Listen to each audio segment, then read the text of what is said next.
Airtel users మన సబ్స్క్రైబర్లు కావచ్చు, మన ఛానల్ వ్యూవర్స్ కావచ్చు, భయ్య మాకు 2249 పెట్టి రీఛార్జ్ చేసుకుంటే ఎలాంటి బెనిఫిట్స్ వస్తాయి, ఎంటర్టైన్మెంట్ బెనిఫిట్స్ ఏమొస్తాయి, ఈ ప్లాన్ గురించి పూర్తి ఇన్ఫర్మేషన్ మాకు తెలియజేయండి అని కామెంట్ సెక్షన్లో కామెంట్ చేయడం జరుగుతుంది.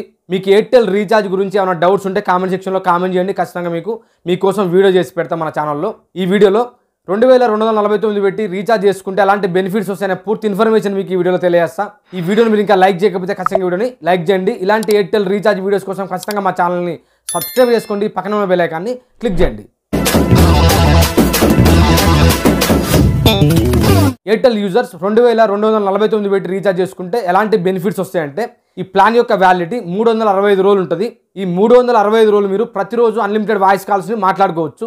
ప్రతిరోజు డేటాని ఈ ప్యాక్లో మీకు ప్రొవైడ్ చేయడం లేదు. ఈ ప్యాక్లో మీకు మొత్తం 30 GB డేటాని ప్రొవైడ్ చేస్తారు. మరియు ప్రతిరోజు డేటా మీకు ప్రొవైడ్ చేయరు. 5G స్మార్ట్ ఫోన్ యూజర్స్ ఎవరైతే ఉన్నారో వాళ్ళకి అన్లిమిటెడ్ 5G డేటా కూడా ప్రొవైడ్ చేయడం లేదు. ఇది మీరు గుర్తుంచుకోవాలి. మొత్తం ఎస్ఎంఎస్లు మీకు ఈ ప్యాక్లో 3600 ఎస్ఎంఎస్లు వస్తాయి. ఈ 3600 ఎస్ఎంఎస్లు మీరు 365 రోజుల్లో యూజ్ చేసుకోవాల్సి ఉంటుంది. స్మార్ట్ ఫోన్ యూజర్స్ ఎవరైతే ఉన్నారో మాకు ప్రతిరోజు డేటా అవసరం లేదు, అన్లిమిటెడ్ వాయిస్ కాల్స్ మేము మాట్లాడుకుంటాం అనుకునే smart phone users, keypad use చేసే యూజర్స్ ఎవరైతే ఉంటారో వాళ్ళు ఈ 2249 పెట్టి రీఛార్జ్ చేసుకోండి. 2249 రీఛార్జ్ ప్లాన్ గురించి అర్థమైంది కండి. ఈ వీడియో మీకు అర్థమైతే ఖచ్చితంగా వీడియోని లైక్ చేయండి. ఇలాంటి ఎయిర్టెల్ రీఛార్జ్ వీడియోస్ కోసం ఖచ్చితంగా మా ఛానల్ని సబ్స్క్రైబ్ చేసుకోండి, పక్కన ఉన్న బెల్ ఐకాన్ని క్లిక్ చేయండి. Thank you for watching. మరో వీడియోతో మీ ముందుకు వస్తాను.